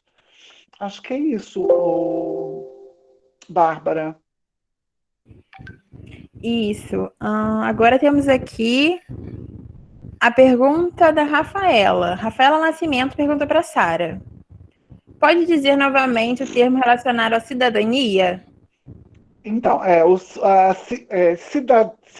cidadanização, cidadanização com C, o, o autor desse conceito é Sérgio Carrara. Mas tem um cidadanização com S, que é de Larissa Pelúcio, que vai discutir com outra qualidade de mulher, que é a mulher travesti, que é soropositivo. E a gente precisa lembrar que muitas discussões que estamos tendo aqui nesse momento, elas só são possíveis a partir nesses 40 anos de HIV/AIDS no mundo. Né? Muito das discussões que vão emergir ali nos anos 90, na década de 90, sobretudo, com os congressos da mulher, né, Pequim, Cairo, as várias convenções internacionais, essas convenções elas só existirão nos anos 90 por conta do evento HIV/AIDS. Então, pensar o tempo todo como essas várias discussões elas vão depender de várias sujeitas e sujeitos em vários lugares e territórios. Então, a gente tem a cidadanização com C do Sérgio Carrara, a gente tem a cidadanização com S da Larissa Pelúcio, uma outra teórica do campo de gênero e sexualidade, e tem a cidadanidade com C do Alexandre França Nabor, ou Alexandre Nabor, que é do GC, tem até uma parceira nossa aqui, que é a Valéria Forte, beijo para a Valéria, minha amiga, minha querida amiga, que vai fazer a gente pensar esses modos como o Estado se coloca, mas, sobretudo, como o sujeito se sente com direito de acessar as políticas públicas que muitas vezes são oferecidas ao cidadão e que ele acha que não pertence. Né? E aí a gente pode pensar no preto, né? No preto que é a piada bêbado do centro da cidade que a gente conhece. Né? Todo mundo faz. Não tem aquele preto que é o bêbado do que anda por aí, que a gente faz a piada? Então, esse sujeito, ele seria a mesma piada se ele fosse branco? É exatamente essas nuances, né, do sujeito que se sente no direito de pedir o direito de ser um cidadão que a gente vai discutir. Né? Porque eu me lembro, assim, durante toda a minha adolescência, na rua, eu me lembro de vários abusos acontecendo, vários, não foram um, nem dois, vários, e durante todos esses abusos, eu perguntava o que eu tinha que fazer para que aquilo parasse, onde é que eu estava errando, aonde que eu estava errando. Depois de muitos anos, eu continuei ouvindo as pessoas dizendo assim, mas você é trans desde quando? E aí eu falava, você é homem desde quando? Ou você é mulher desde quando? Só que depois, com o tempo, eu fui entender o que essa pergunta significava. Quando uma pessoa perguntava para mim, você é trans desde quando? Ela estava dizendo, você transicionou, quer dizer, você já é compreendida dentro dessa travestilidade aí sua há quanto tempo? Porque isso está diretamente relacionado aos vários níveis de violência que você vai sofrer. Então, não queiram comparar, por exemplo, uma vida como a minha com uma de uma outra mulher que vai descobrir sua transgeneridade aos 60 anos de idade, com uma carreira formada, tendo filho, marido, esposa. É uma outra realidade. Não é menos, não é mais, não é menos dolorosa, não é mais dolorosa. Agora, que ela vai permitir alguns privilégios que outras não vão ter, isso é óbvio. Óbvio como a minha vida de moradora de rua que fui, eu ter a condição de sair da rua, e eu tinha certeza, desde o meu primeiro dia na rua, como moradora de rua, até o último dia, eu sabia que, se eu quisesse, eu sairia daquela condição. Porque eu mais ou menos sabia os meios para poder restituir uma vida. E todos os meus irmãos que estavam na rua comigo, comendo na mesma quentinha, morando na mesma rua, todos, quando eu voltei, depois de sair da rua, anos depois, eu voltei para falar, agora a gente vai fazer uma festa aqui de irmão, nenhum deles estavam lá. Todos já estavam mortos.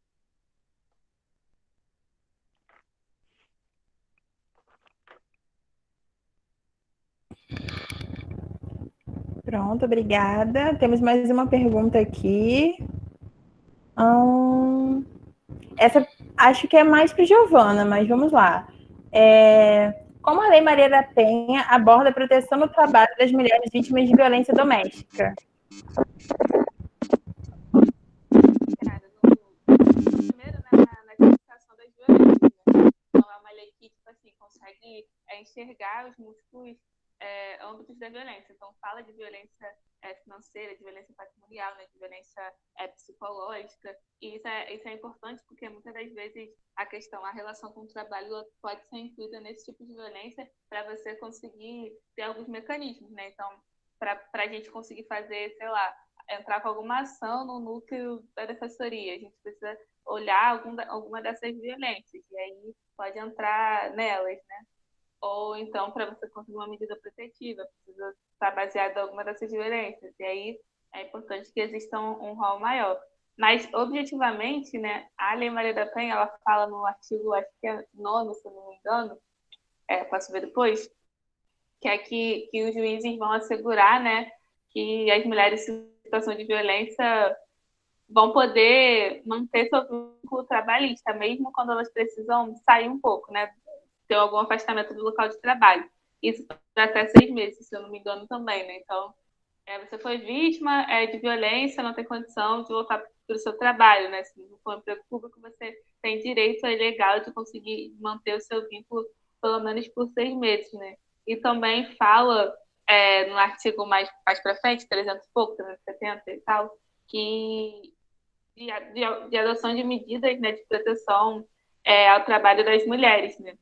E aí, e que pode ser vai justificar a redução de salário. Então, se você teve uma perseguição do seu trabalho, foi vítima de violência, está com dificuldade e tal, não é por isso que você vai poder ter seu salário reduzido, né? Não, vamos pensar várias políticas dentro da lei que fazem, medidas, né, dentro da lei que vai tentar proteger o trabalho dessas mulheres. Isso é uma das questões bem importantes mesmo da Lei Maria da Penha. Isso, né? A questão da medida protetiva que eu falei, né? Que a Mariana botou no chat, que a lei possibilita que a vítima peça para o seu agressor não entrar no local de trabalho. Isso é uma das coisas que tem na lei também por conta dessa questão da medida protetiva. Perfeito, obrigada. Temos mais uma da Valéria Forte. Poderiam falar um pouco sobre o lesbocídio? Eu acho que é uma pergunta aberta. Vocês se sentem confortáveis para falar? Você, a Sara? Posso começar a falar. Cara, isso é um negócio que é importante, assim, né, nos últimos anos. Está existindo um movimento para poder caracterizar, né, a morte, o assassinato das mulheres lésbicas no termo lesbocídio, para poder, primeiro, né, marcar que existe uma diferença clara, assim, né, entre a questão do assassinato, né, da violência das mulheres lésbicas com a questão do feminicídio, né, das mulheres no geral, e que também se diferencia com a homofobia mais geral também, né?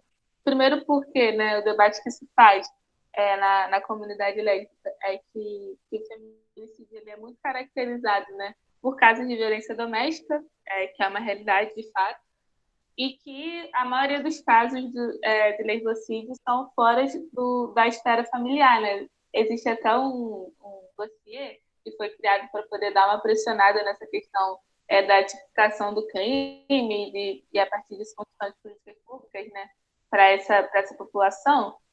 Acho que é dossiê sobre lesbocídio, assim, depois vocês podem dar uma procurada. 2017, 2018, se eu não me engano.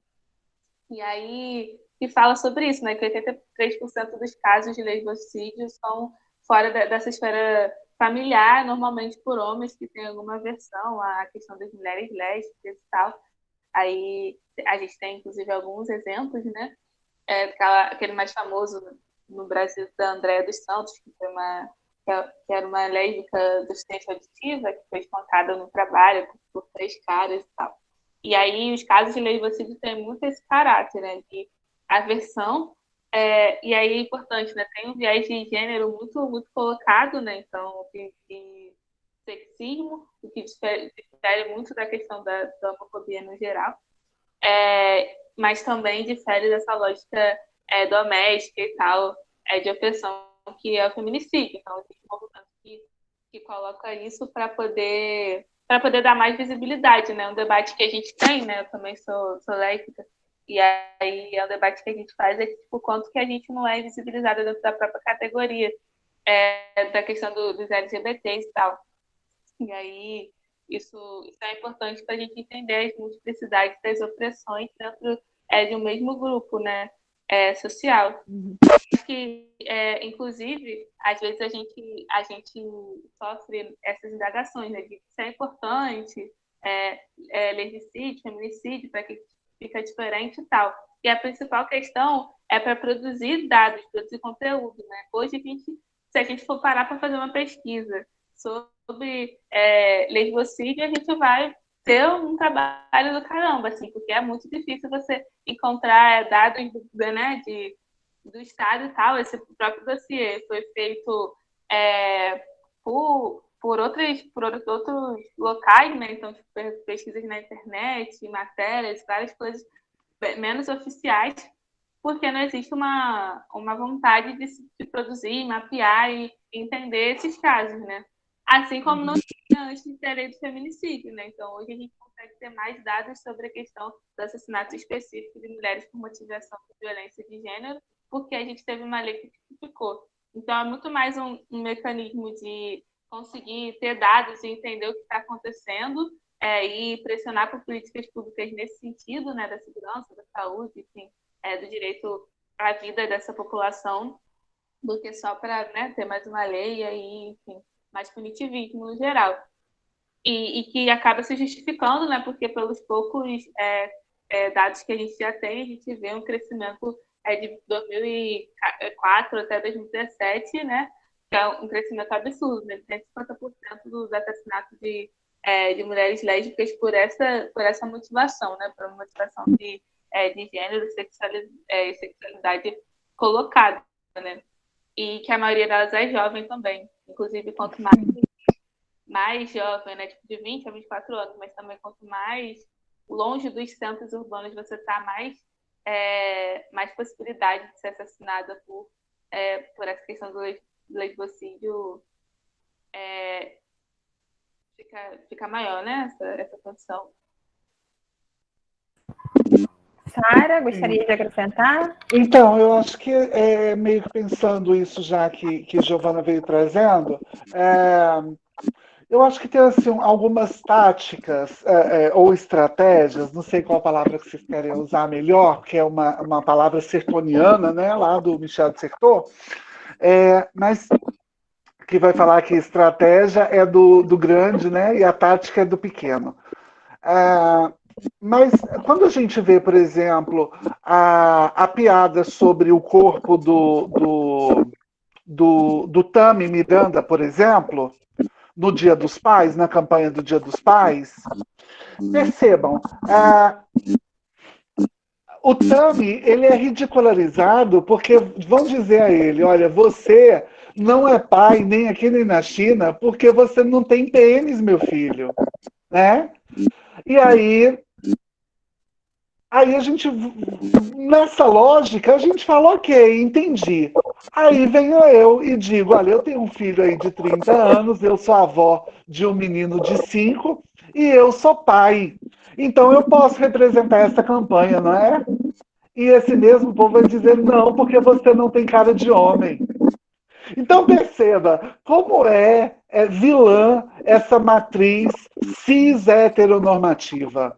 A matriz cis-heteronormativa, ela vai dizer que eu não sirvo para a campanha do Dia dos Pais porque eu não tenho cara de homem. Mas vai dizer a Tami que ele não pode fazer campanha do Dia dos Pais porque não tem pênis. Mas eu digo, mas eu tenho pênis, mas não tem cara. Então existe todo esse jogo que enquanto a gente não incorporar que a palavra não é heteronormatividade, é cis-heteronormatividade. O corpo em questão é o corpo cisgênero, porque é a cisgeneridade que vai contribuir para a manutenção do estado fálico, do homem, enquanto o estado patriarcal que ajuda a fazer todas as outras violências que são derivadas desse patriarcado. Nesse ano de 2019, em 2020, a gente faz o relatório da ANTRA, e aí a gente teve 82% dos casos identificados como sendo casos de pessoas pretas e pardas. Ou seja, das mulheres travestis que morreram, e mulheres trans e homens trans que morreram em 2019, 82% eram pretas ou pardas. Né? Inclusive brancas eram só 17%. E 1% a gente não teve informação. São dados muito preciosos que vão corroborar para a compreensão de que quanto mais o cruzamento de informação for trazida, melhor a gente vai compreender essas várias nuances. E lembrando que uma sapatão com cara de garotinha, ela é uma sapatão que vai ter uma outra problemática, diferente daquela outra que tem caracteres mais masculinizados ou que vão enfrentar esse hegemônico de modo mais direto, por carregar quase em si essa coisa do não poder, né? A gente precisa lembrar, inclusive, que a ministra da Família disse que meninos vestem azul e meninas vestem rosa. Ora, essa mulher ela está errada quando ela diz isso? Pode até parecer que ela está errada, mas vamos tentar substituir rosa por vestido e azul por calça ou terno e gravata, ou calça e camisa social. E aí, quando a gente leva para esses dois outros campos relacionais, a gente percebe que isso é uma realidade no mundo. Uma realidade, e quem ousa enfrentar essa realidade é a mulher. Né? É sempre o campo do feminino, seja ele heteronormativo ou do campo da transgeneridade. Quer dizer, as mulheres cabe enfrentar, inclusive elas podem usar terno, porque seria colocado como aquele menor que tenta se parecer com o maior. Mas um homem, numa estrutura hegemônica, dificilmente ele vai aparecer aí de vestido, porque isso corrobora para uma destruição desse patriarcado que a gente que mata, né? Que mata, que caleja, que aleja mulheres como eu, mulheres como Giovana, mulheres como Bárbara, mulheres como tantas que estão aqui. Eu coloquei alguns textos e o link do relatório da ANTRA, inclusive, aqui nas conversas, porque eu acho que a gente vai mudando as coisas, estou emendando, quando a gente começa, de fato, promover alguma diferença. E o que eu consegui promover em nível de diferença foi assim, estando no mestrado, eu consegui elaborar, com a ajuda de duas pessoas muito especiais, um número temático só de pessoas trans e travestis. Isso modifica a história da academia, por exemplo. Ou pelo menos um espaço dela é mais fraturado ali. Então, a minha questão hoje, enquanto pessoa que está na academia, é assim, como que a gente tem usado esses espaços para fraturar, né? Como que você está fraturando? Cada vez que Giovana fala numa live dessa que é sapatão, cada vez que ela faz isso, é um pedaço desse muro gigantesco que cai uma lasca, né? Porque isso era uma palavra silenciada em nossas bocas. Falar que é travesti, isso não é coisa que se diz numa sala de aula. E hoje a gente fala, não, isso é coisa, inclusive, que me constitui enquanto sujeita de direito dentro desse espaço que eu atuo, que eu frequento. Né, Giovana? Com certeza, com certeza. Sair, né, dessa barreira, conseguir pular essa barreira do próprio reconhecimento, ele já é fundamental, né? Porque o que a gente já tem uma potência do caramba, né? E quando a gente consegue utilizar, né, das categorias que a gente se encontra e representa como forma de formar outras coisas, né, de pensar política, né, de fazer para além, isso é mais fundamental ainda, né? A gente consegue ter um papel transformador muito importante, né? Então é isso. Primeiro ter o que a gente entender que mesmo às vezes, né, sendo alvo de muita dor por ser isso, a gente também pode ser alvo de muita transformação, né, das atitudes. Sim, sim. E quem vai lutar com a gente, Giovana, o que eu tenho percebido é assim, ó. Quem vai lutar ao seu lado, por isso eu me emocionei logo no início, assim, é esse povo que está aqui, sabe? Não é o povo da lista de presença, é aquele povo que, mesmo tendo assinado uma lista de presença, insiste em estar aqui e querer ouvir, querer caminhar junto. É esse povo que vai mudar a realidade que a gente está vivendo. Porque aquele outro povo que é o povo dali, né? Que veio só para assinar, que veio só para poder ter a presença. A gente já sabe que não é mais assim, né? Hoje a gente quer saber quem está comprometido de fato com essas instâncias, com aquilo que a gente tem plantado, né? De saber que, olha, não estamos mais falando em nome de uma mulher só, somos várias. E aí tem você, tem outra, tem outra, tem outra. Né? Eu fico pensando nessas riquezas que a gente que são muito recentes, né? E que a gente não ainda precisa lutar muito para não perdê-las, porque parece que já está dado para a gente. Mas está dado aonde? Porque eu ainda vejo, sabe, Giovana, falas como a sua, presenças como a sua, serem extremamente deslegitimadas em vários espaços. Gente, sabe, quando dou algumas aulas, principalmente agora no virtual, de aluno escrever assim, peraí, mas isso aí é a aula que eu vim assistir essa aula? Tipo, falar de travesti, isso é aula para mim? Eu li isso ontem durante uma aula minha. convidada de uma outra universidade. Eu não sei como que a universidade vai lidar com isso. Agora, que isso é um problema, todo mundo há de convir que natural e normal não pode ser, né?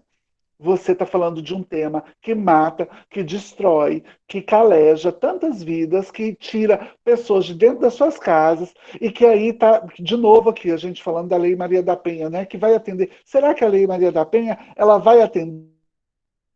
Ela vai atender a mulher, mas ela vai atender também a criança trans que está lá, junto com essa família toda? Como é que vai ser? Né? A quem que essa criança vai chamar?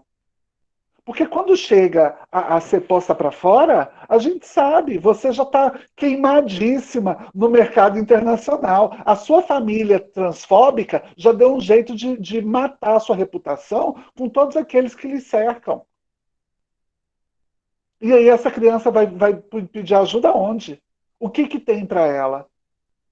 E aí a gente tem visto, né, mais uma vez, vários homens, várias mulheres, cis e trans, né, nessa atuação potente, dizendo que existem outras famílias possíveis, outros corpos possíveis, e cada vez que a gente fala as palavras mágicas, né, pormenorizadas, quais são as palavras mágicas? LGBTI. Então a gente está falando de lésbica, de gay, de travesti, de transexual, de homem trans, de mulher trans, de intersexo, para que isso não doa no ouvido, né, mais das pessoas, que as pessoas não sintam medo de dizer que outras existências existem. Elas existem e elas não estão sendo assistidas pelo Estado como deveriam.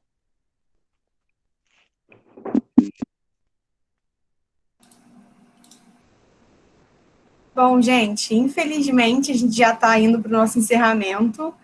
Faltam palavras para agradecer a presença da Sara e da Giovana. A Sara enquanto profissional, a Giovana enquanto estudante, assim, foi muito linda a troca de vocês. Não sei se vocês já se conheciam, mas, assim, só agradecer mesmo pela presença de vocês. A gente espera que vocês possam vir a Macaé um dia, vir na nossa universidade. Temos um bloco novo, pronto para receber muitas convidadas e convidados. Então, sintam-se convidadas após a pandemia, né, para trocarem aqui com a gente em Macaé. Muito obrigada em nome de toda a equipe, de verdade. Comentários muito positivos aqui no chat. Sigam a Giovana e a Sara nas redes sociais, elas deixaram aí, eu deixei a da Sara, a Giovana botou a dela. Muito obrigada de verdade. Vocês também estão convidadas a participarem dos próximos encontros, né, que a gente faltam 2 ainda. O da semana que vem vai ser o tema Diálogos sobre a Violência Psicológica e seus reflexos na saúde mental das mulheres na pandemia. Como convidadas, a gente vai ter Caroline Bandeira e Sandra Caldeira, que são 2 profissionais que a gente tem orgulho de dizer que são aqui de Macaé, que sempre somam com a gente também nos nossos projetos. E só agradecer mesmo, lembrar que durante essa semana a gente vai disponibilizar o nosso encontro aqui pelo YouTube. Então, se vocês quiserem assistir de novo, eu vou querer assistir de novo, então se vocês quiserem assistir de novo, vai estar lá para vocês no canal do Nupedim, vou pedir para as meninas colocarem aqui de novo. Bárbara, sempre um prazer estar junto de você nesses eventos que a gente compartilha. E é isso, gente, agradecer a vocês.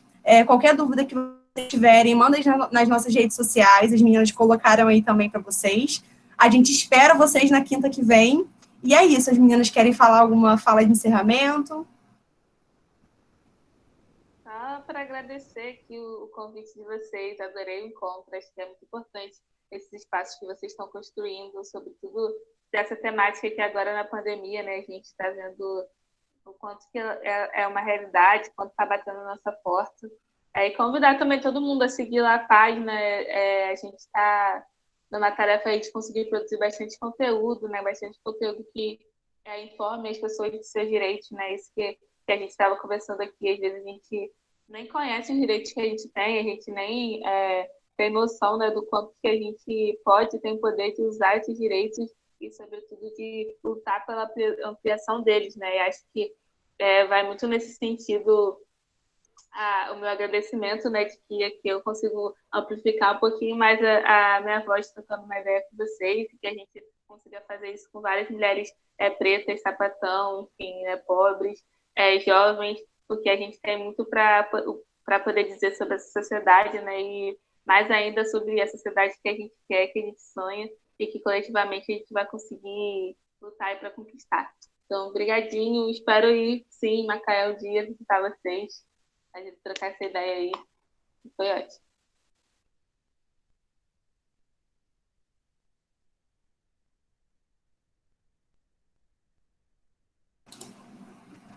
Sara, seu microfone está desligado. Aquela que está falando para si Pronto, mesma. agora Obrigada a foi. todo mundo que ficou até agora. Obrigada, Bárbara. Obrigada, Thaís. Obrigada a todo mundo aí do GT por permitir que a gente faça essa conversa tão bonita e tão poderosa. Eu saio daqui apaixonada por Giovana e querendo casar com ela. Aquelas. Porque é de uma riqueza imensa, não é? Giovana, parabéns para você pelo seu trabalho, viu? Sigamos juntas. Eu adoraria ter uma filha para que pudesse casar com você, eu ser sua sogra, ter você todo dia aqui na sala de jantar, conversando sobre a vida. Você é uma lindeza imensa. Um beijo para você. Obrigada a todo mundo por ter participado.